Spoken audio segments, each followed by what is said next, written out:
Sangat senang pada hari ini karena mendengar kesaksian yang indah hari ini. Selalu kita ingat kalau kita percaya kepada Tuhan Yesus, maka kita dan seisi rumah kita akan diselamatkan oleh Tuhan, ya. Dan mendengar Pak Aping dibaptis, lalu Andrew juga, saya bersukacita sekali, sangat-sangat bersukacita. Jarang saya mendengar tentang satu kesaksian di gereja yang seperti ini, ya. Kebanyakan gereja memang melayani pujian, tapi kalau berbicara tentang mendengar ada orang yang dibaptis dan percaya kepada Yesus, ini hal yang luar biasa. Malaikat di surga bersukacita, ya. Jadi membuat surga bersukacita itu cuma satu, ada orang yang percaya datang kepada Tuhan Yesus, ya. Puji Tuhan. Ya, hari ini kita merenungkan firman Tuhan dari Lukas pasal 17 ayat yang ke-7 sampai dengan ayat yang ke-10. Karena saya mendengar dari Pandi tema GBI Mercy bulan ini, apakah saya benar-benar mengasihi Allah, ya. Mari kita membaca Lukas 17 ayat 7 sampai 10. Judulnya Tuan dan Hamba. Sekali lagi Lukas 17 ayat 7 sampai 10. Demikian firman Tuhan. Siapa di antara kamu yang mempunyai seorang hamba yang membajak atau menggembalakan ternak baginya, akan berkata kepada hamba itu setelah ia pulang dari ladang, "Mari segera makan." Bukankah sebaliknya ia akan berkata kepada hamba itu, "Sediakanlah makananku, ikatlah pinggangmu, dan layanilah aku sampai selesai aku makan dan minum. Dan sesudah itu engkau boleh makan dan minum." Adakah ia berterima kasih kepada hamba itu karena hamba itu telah melakukan apa yang ditugaskan kepadanya? Demikian jugalah kamu. Apabila kamu telah melakukan segala sesuatu yang ditugaskan kepadamu, hendaklah kamu berkata, "Kami adalah hamba-hamba yang tidak berguna, kami hanya melakukan apa yang kami harus lakukan." Demikian firman Tuhan. Jadi tema hari ini masih dalam konteks mengasihi, tapi saya mengambil judul mengasihi Yesus berarti taat kepada Yesus. Mengasihi Yesus berarti taat kepada Yesus. Bapak, Ibu, dan saudara, dalam kehidupan kita sehari-hari, jika kita mempunyai anak, ya, kalau anak itu mengasihi kita sebagai orang tua, maka anak itu pasti akan taat kepada kita. Saya ingat saya masih kecil itu sangat taat dengan ibu saya. Apa saja disuruh ibu saya akan taat. Masih kecil, umur berapa ya? Seingat saya umur 7 tahun. Ibu saya suka memasak, saya disuruh mengupas bawang. Nah, begitu mengupas bawang, saya nggak tahu caranya, itu mata saya merah gitu, ya. Tetap saya mengerjakan mengupas bawang. Ibu saya lihat, saya kecil kurus, ya. Waktu kecil pokoknya imut-imut lah. Matanya bengkak karena bawang, ya. Tapi tetap taat. Jadi saya disayang sama ibu saya memang. Ya, bukan anak yang lain tidak disayang sekali. Karena saya menggambarkan saya mengasihi dia dengan ketaatan. Jadi ketaatan itu adalah salah satu tanda atau indikasi bahwa orang mengasihi. Ya, kalau saya lihat di sini Ibu Lim itu sangat taat kepada Ibu Lim. Ya. Disuruh saja Iwan itu siap, gitu ya. Itu namanya mengasihi Ibu Lim. Ya. Nah, dalam firman Tuhan ini demikian Tuhan Yesus, ya. Kalau kita baca dalam Yohanes 14 ayat 15, itu sangat jelas dikatakan, "Jikalau kamu mengasihi aku, kamu akan menuruti segala perintahku. Jika kamu mengasihi aku, kamu akan menuruti segala perintahku. Jadi orang yang mengasihi pasti akan disertai dengan ketaatan. Nah, kalau kita lihat di dalam Alkitab berbicara ketaatan, sangat sering itu digambarkan tentang hamba yang taat kepada tuannya. Itu seperti dalam pembacaan kita hari ini. Hamba yang taat kepada tuannya. Itu gambaran ketaatan Alkitab. Nah, kalau diteliti tentang hamba menurut Alkitab itu, hamba itu memang berkaitan dengan milik daripada tuannya. Hamba itu, tuannya berkuasa atas hamba. Jadi tidak pernah hamba itu terlepas daripada tuannya. Dan hamba selalu akan bergantung kepada Tuhan. Itu gambaran Alkitab. Selalu hamba itu akan melayani tuannya dengan penuh ketaatan. Itu gambaran Alkitab. Dan saya membaca satu buku itu dikatakan hamba saja memiliki legalitas. Ya. Itu kalau dia menjadi milik dari Tuhan. Maksudnya begini, zaman dulu itu budaya Yunani, memang budaya Yahudi ada di sana. Tapi dalam budaya Yunani, hamba itu kan ada yang dijual dan dijualnya di pasar. Ya, hamba itu dijual di pasar. Sebelum dia memiliki tuannya, hamba itu tidak legal hadir di dalam masyarakat. Dia tidak boleh terlepas. Dia seperti, maaf, dalam tanda petik, hewan yang dikandangkan, tidak dikandangkan, tapi dia ada di tempat penjualan itu. Kalau dia pergi dari situ, dia tidak boleh disebut sebagai manusia. Jadi dia tetap legal, justru dia mempunyai tuan. Ketika dia dijual, itu belum punya legalitas. Tapi waktu dia dibeli oleh seorang tuan, baru dia legal. Ya. Itu zaman dulu. Jadi seorang hamba itu selalu berada di dalam penguasaan tuannya. Jadi hamba juga tidak punya nama. Mungkin kita pernah membaca Alkitab tentang Onesimus ya. Di Alkitab di Onesimus. Itu sebenarnya namanya tidak ada. Dia harus dikaitkan dengan pemiliknya. Jadi misalnya saya hamba, saya misalnya milik dari Pak Andi. Saya dipanggil adalah, hei hamba Pak Andi. Gitu, nggak ada, hei Tommy hamba Pak Andi. Nggak ada nama saya. Pasti dipanggil, hei hamba Pak Andi. Begitu. Itu adalah hamba zaman waktu itu. Jadi Bapak Ibu dan Saudara, ini penggambaran tentang kalau kita disebut sebagai hamba Allah atau hamba Tuhan Yesus Kristus, berarti kita benar-benar hanya dimiliki oleh Yesus.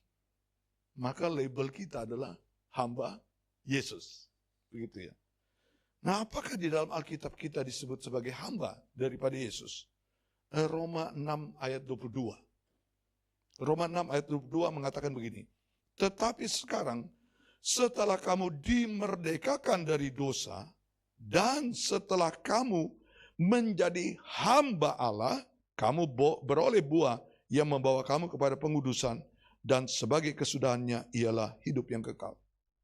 Jadi orang yang dimerdekakan dari dosa berarti melalui penebusan Yesus langsung dilabel ia adalah hamba Allah. Ya, saya suka dengar kalau ketemu dengan orang di YouTube kah di apa itu sebutkan hamba Allah. Saya bingung juga dalam hati saya. Benar enggak ini ya?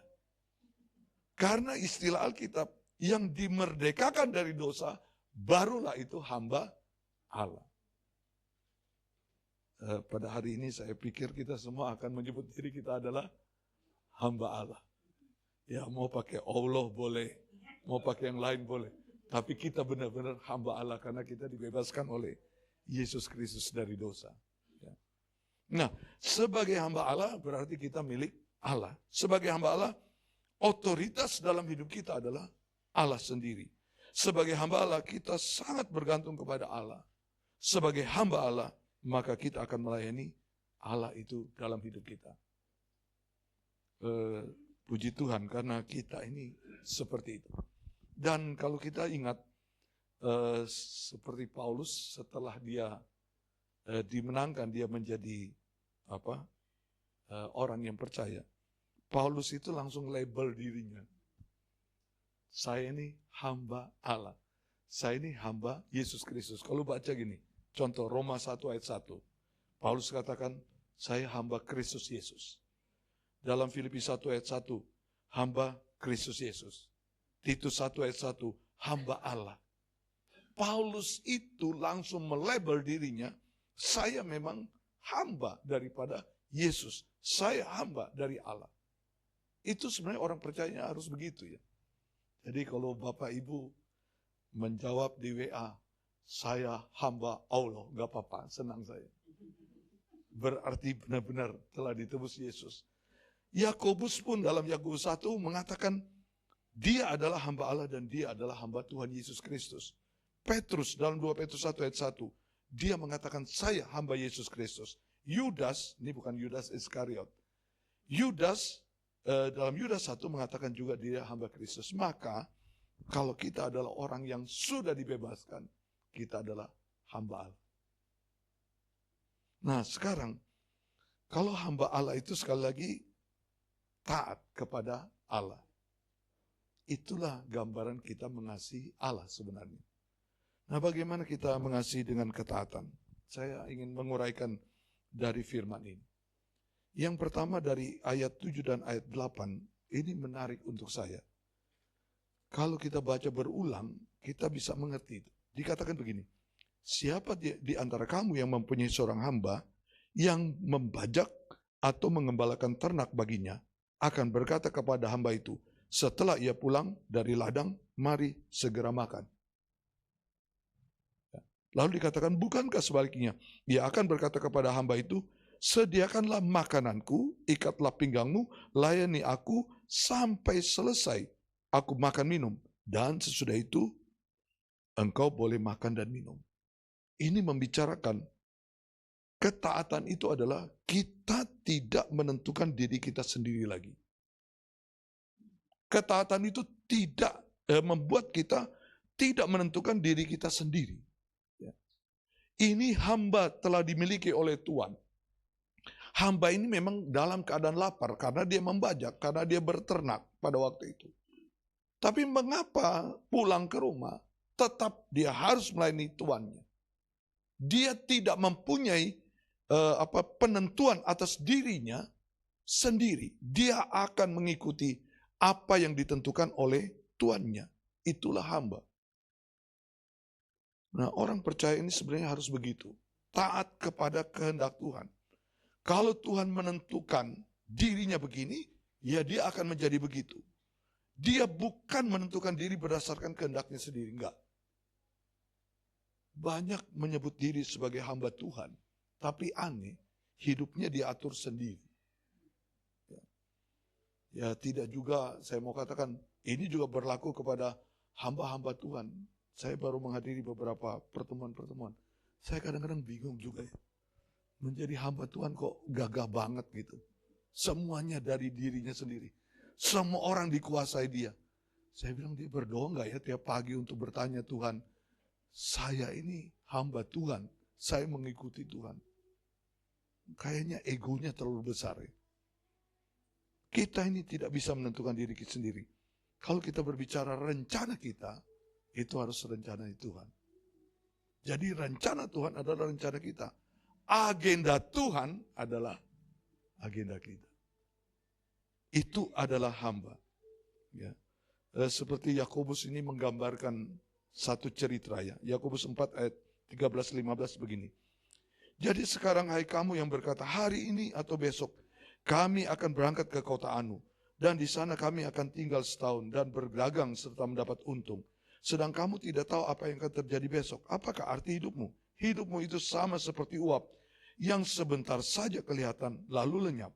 Sebenarnya kamu harus berkata, jika Tuhan mengendakinya, kami akan hidup dan berbuat ini dan berbuat itu. Ini hamba, taat kepada kehendak Tuhan. Saya masih ingat, mungkin saya pernah saksikan. Saya waktu terpilih, saya tidak mau loh. Karena sudah merencanakan di dalam pikiran saya tidak mau. Malam saya menginap di hotel. Saya memanggil anak saya yang ada di Balikpapan. Kita berdoa bersama. Saya bilang sama dia, Papa enggak mau nih kalau dilanjutkan di dalam kepemimpinan PGLI, mau jadi apa saja enggak mau. Jadi mau bebas gitu. Jadi sedang mengatur waktu, saya akan di Balikpapan itu 2 minggu. Saya lanjut tinggal di Balikpapan, saya akan keliling Kalimantan Timur waktu itu. Bapak, Ibu, dan Saudara, itu kehendak saya, kemauan saya. Pas pilihan pertama penjaringan, kok nama saya banyak sekali ya. Saya bilang, saya tidak mau, saya datang kepada pimpinan. Saya tidak mau, Pak. Dia liatin saya. Kenapa tidak mau, Pak? Enggak mau saya. Saya jelaskan agendanya saya. Habis ini saya begini. Oh, Pak, tunggu dulu katanya. Bapak benar tidak mau? Tidak mau. Dia bilang, lihatlah PGLI sekarang. Ya saya tahu PGLI, saya ngerti banget. Dia bilang, lihat Pak, coba kalau Bapak dipilih, bukan sembarangan Pak. Ini Bapak ini ada wartawan datang, membuat berita, news gitu ya. Saya itu letaknya nomor 4, artinya tidak akan dilihat orang. Pertama, kenapa? Saya tidak kaya. Ini terus terang saya katakan, karena saya baru tahu dengar terakhir. Saya tidak kaya. Yang kedua, saya ini orang yang selalu sederhana saja. Enggak banyak itu. Bilang Pak Andi, Pak Tommy itu ada singanya, ada dombanya katanya. Kadang-kadang dia bisa keluar singa, tapi saya banyak jadi domba yang diam aja. Jadi tidak dilihat. Kepemimpinan saya tidak dilihat. Lalu kemudian, pokoknya kelas saya itu nomor 4. Bapak, Ibu, dan Saudara. Begitu nomor 1 terbanyak, saya keluar, saya lihat, oh Tuhan, kenapa saya? Saya tidak mau Tuhan, saya bicara. Ya, habis bicara dengan ketua umum, saya bilang begini saja Pak, kalau saya benar dipilih, dan itu maunya Tuhan, saya minta saya didoakan dulu. Jadi kemarin kami ke tempat yang sama, karena sidang raya gereja yang kemarin itu, yang saya berangkat hari Kamis, itu di tempat yang sama. Jadi ada satu ruang di mana saya didoakan. Jadi pas lewat situ, saya bersama dengan dulu yang ketua umum, ini tempat bersejarah ya Pak Tommy. Saya bilang, kalau kita tidak bertemu di tempat ini, saya tidak mau. Dan dia doakan saya sejahtera. Begitu saya sejahtera, ditunggu di depan, ditanya, ini pendeta Tommy bersedia enggak? Karena tinggal saya yang enggak mau. Nah ini saya katakan saya bersedia. Dan waktu dipilih, wah tambah banyak, sudah tidak ada saingannya. Katanya kayak kereta api yang sudah di depan terlalu jauh, tidak ada yang menyaingi. Saya punya kehendak, tapi karena saya hamba Tuhan, saya tidak dapat menentukan diri saya. Kehendak Tuhan yang terjadi, dan itu terjadi benar. Lalu saya tadi saksikan kepada Pak Andi, saya ini disayang banyak orang rupanya. Benar, saya banyak disayang orang. Sampai saya bilang, bosnya Pak Andi saja selalu siap saya bantu Pak Tommy, Jadi saya bersyukur. Bapak, Ibu, dan Saudara, kalau kita mengikuti kehendak Tuhan, Tuhan yang akan mengubah segala sesuatu.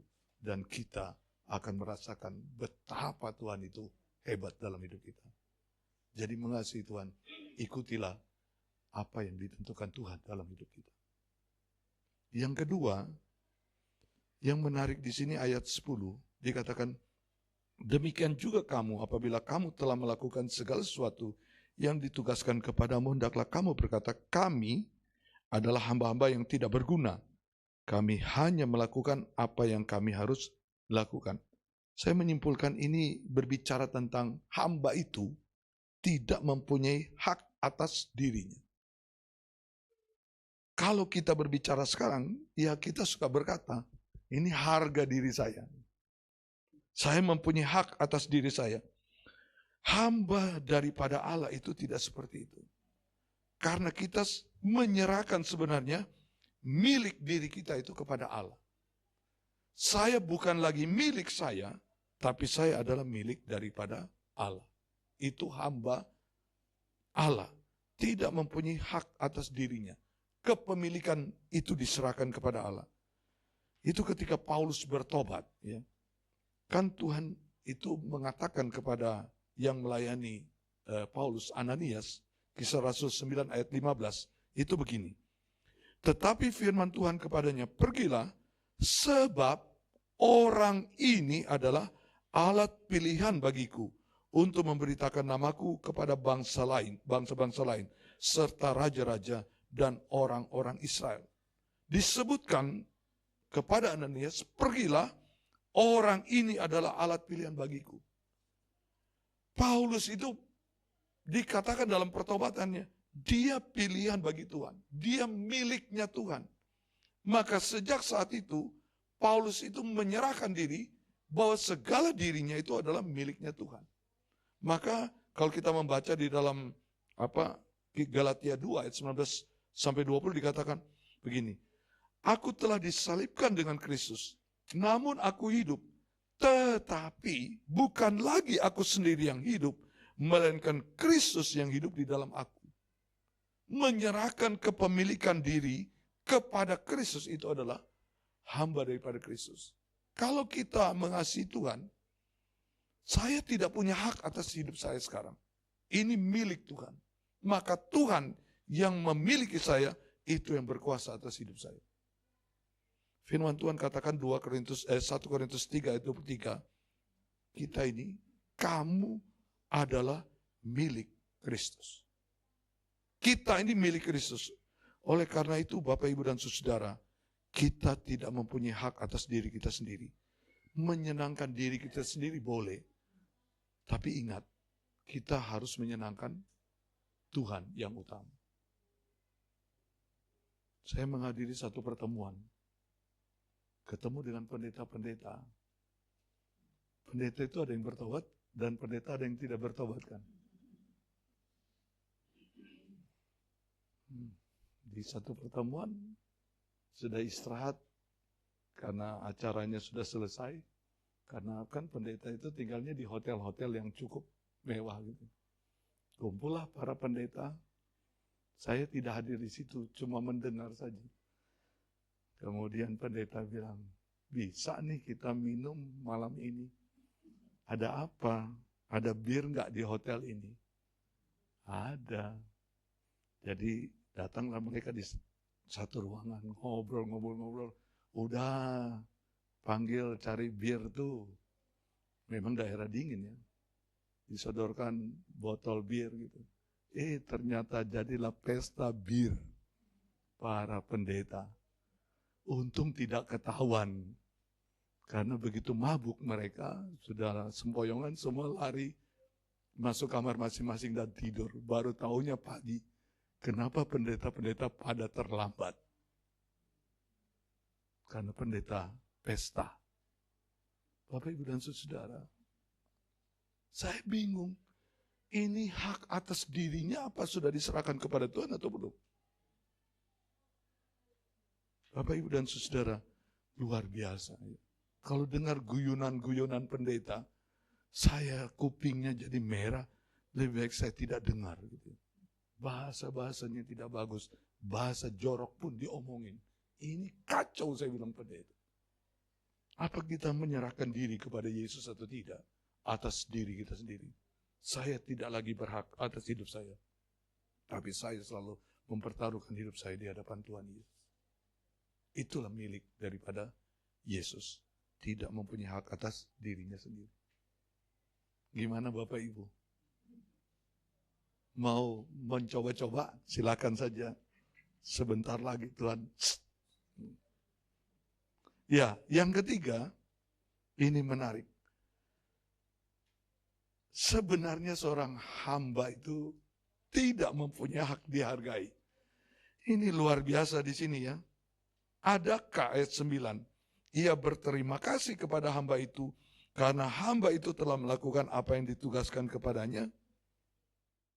Jadi di sini dikatakan, kalau kita taat itu jangan kita minta dihargai ya, oleh Tuhan. Ya. Karena gini, ini pengajaran Yesus ini kan orang yang bekerja keras, orang yang melayani Tuhan, itu pantas mungkin dipikir tuannya berterima kasih. Ternyata di sini tuannya tidak pernah berterima kasih. Jadi tidak ada hak dia meminta atau menuntut ia untuk dihargai. Seorang hamba hanya malam berkata dengan kalimat yang terakhir dalam ayat 10. Kami hanya melakukan apa yang harus kami lakukan. Kami adalah hamba-hamba yang tidak berguna. Bapak, Ibu, dan saudara, kadang kita harus berpikir dalam hidup kita, membela diri kita di hadapan Tuhan. Saya harus dihargai. Sepertinya tidak sekarang. Kalau kita milik Tuhan, mungkin Tuhan pun tidak menghargai kita. Bukan kita harus sepertinya susah hati kita. Ya. Saya ingat anak saya nomor 2, itu umurnya 4 bulan dan dipanggil oleh Tuhan.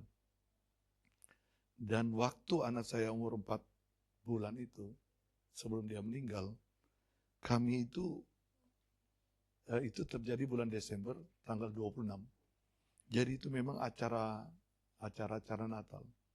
Dan saya karena tahu saya menjalankan tugas, saya harus mengunjungi jemaat. Itu program saya, mengunjungi jemaat.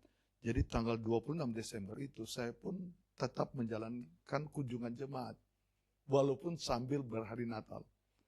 Jadi saya bawalah istri, anak saya, kita mengunjungi satu jemaat yang belum kami kunjungi. Bapak, Ibu, dan saudara, kami tidak tahu anak kami ini, karena umurnya 4 bulan, apakah demam atau apapun kami tidak tahu. Tapi saya bilang kayaknya dia agak hangat gitu ya. Saya bilang, kita jalan, kita lihat aja. Mungkin sebentar kita pulang. Bapak, Ibu, dan saudara, kami jalan dari jam 10 sampai di rumah itu kurang lebih jam 12, sebelum jam 12. Tiba-tiba pas turun dari mobil, kemudian anak itu kami bawa, istri saya taruh di sofa untuk ganti popok atau apa. Tiba-tiba dia kejang. Waktu dia kejang, kita bingung, ini mau bagaimana. Tapi kejangnya karena tidak berhenti, saya putuskan segera untuk ke rumah sakit. Nah, Bapak, Ibu, dan saudara, dibawalah ke rumah sakit dari jam 12 lebih. Kami baru, karena itu di Bekasi, tiba di rumah sakit jam 1 lebih. Anak itu di mobil juga tetap kejang. Masuk di IGD, dirawat anak saya. Bapak, Ibu, dan saudara, dalam keadaan dia kejang, itu diinfus, di apa, sudah diusahakan dokter. Saya akhirnya lihat usaha dokter belum ada perubahan. Saya berlutut di samping tempat tidur anak saya. Dan saya katakan, Tuhan, saya hamba Tuhan. Saya melayani Tuhan tanggal 26 ini. Bukan saya tidak melayani, saya melayani Tuhan. Saya minta sekarang anak saya disembuhkan dalam nama Yesus. Berkali-kali saya berdoa mengatakan demikian. Saya hamba Tuhan. Bapak, Ibu, saudara, tidak ada jawaban Tuhan.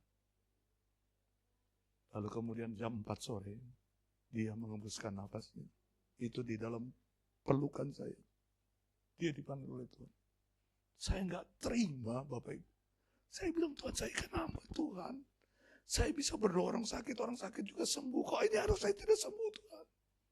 Saya nuntut, saya hamba Tuhan dihargai. Bapak, Ibu, saudara, itu tidak terjadi. Dan kemudian apa? Beberapa hari sesudah pemakaman, saya duduk merenung. Pantaskah saya berdoa kepada Tuhan? Saya hamba Tuhan. Dan saya melayani Tuhan untuk saya menuntut sesuatu kepada Tuhan. Saya bilang, Tuhan, saya salah ternyata. Saya tidak pantas juga seperti punya harga dalam hidup saya. Dan dia dipanggil. Dari situ Tuhan mengobati saya, Bapak Ibu. Saya menerima kenyataan bahwa bisa saja ini terjadi dalam hidup saya. Dan pada waktu itu memang kami di dalam, Andi tahu, pergumulan kami yang berat. Karena kami pada waktu itu tuduhan macam-macam yang terjadi. Bahkan sudah melibatkan sampai negara. Kami di jalan tidak aman. Karena saya memang berjalan di dalam kebenaran. Dan Bapak Ibu Saudara, membela saya dihargai Tuhan. Itu saja. Dan sampai hari ini saya belajar, tidak dihargai pun tidak apa. Tapi kalau saya bisa melayani, itu adalah penghargaan Tuhan yang paling hebat. Jadi kalau kita seperti tidak mempunyai harga, tapi kita dipakai Tuhan untuk melayani, itu adalah penghargaan Tuhan yang tertinggi. Kenapa? Ingat Matius pasal 11 ayat 28-29. Marilah kepadaku kamu yang berbeban lelah dan seterusnya, aku akan memberikan kelegaan kepadamu. Lalu dilanjutkan, pikulah kuk yang kupasang dan belajarlah padaku. Karena kuk yang kupasang apa? Ringan. Ya. Bapak Ibu ngerti enggak ayat itu? Lembu bisa semua ada di kandang. Kita bisa membedakan lembu yang dipakai untuk bekerja karena apa? Karena dipasang kuk. Lembu sebelum dipasang kuk, dia tidak lembu pekerja. Tapi lembu waktu dipasang kuk, berarti dia siap bekerja. Itulah hamba Tuhan. Kalau hamba Tuhan dipercaya pelayanan, itu seperti kuk dipasang. Ia dipercaya untuk melayani. Itu penghargaan Tuhan. Kadang-kadang kita diajak melayani, tidak mau. Enggak apa-apa. Sebenarnya Tuhan mau memasangkan kuk. Ini kepercayaan saya. Ini penghargaan saya. Tidak semua orang dipakai untuk melayani Tuhan. Tapi kalau kita menolak Bapak Ibu dan Saudara, sayang. Seperti tadi, lembu itu banyak. Tapi yang namanya lembu pekerja adalah lembu yang dipasang kuk. Itu adalah lembu pekerja.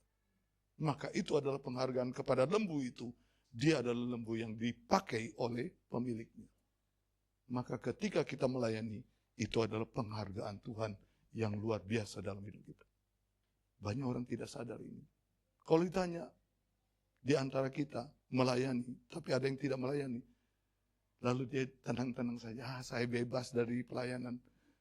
Ya bebas, tetapi yang dihargai Tuhan adalah yang mau melayani. Itu Tuhan mendapatkan kuk. Berat, kadang-kadang jengkel, kadang-kadang capek. Tapi justru itu penghargaan Tuhan atas kita. Itulah melayani. Jadi kita jangan nuntut harga di hadapan Tuhan. Melayani pun sudah penghargaan Tuhan. Yang terakhir dari firman Tuhan ini, belajar taat itu dalam segala hal. Hamba taat dalam segala hal. Roma pasal 6 ayat 16-19 dikatakan begini, apakah kamu tidak tahu bahwa apabila kamu menyerahkan dirimu kepada seorang sebagai hamba untuk menaatinya, kamu adalah hamba orang itu yang harus kamu taati, baik dalam dosa yang memimpin kepada kamu kematian, maupun dalam ketaatan yang memimpin kamu kepada kebenaran. Lanjut, demikian hal kamu sekarang harus menyerahkan anggota tubuhmu menjadi hamba kebenaran yang membawa kamu kepada pengudusan. Menjadi hamba itu totalitas adalah taat kepada Tuhan dalam segala hal.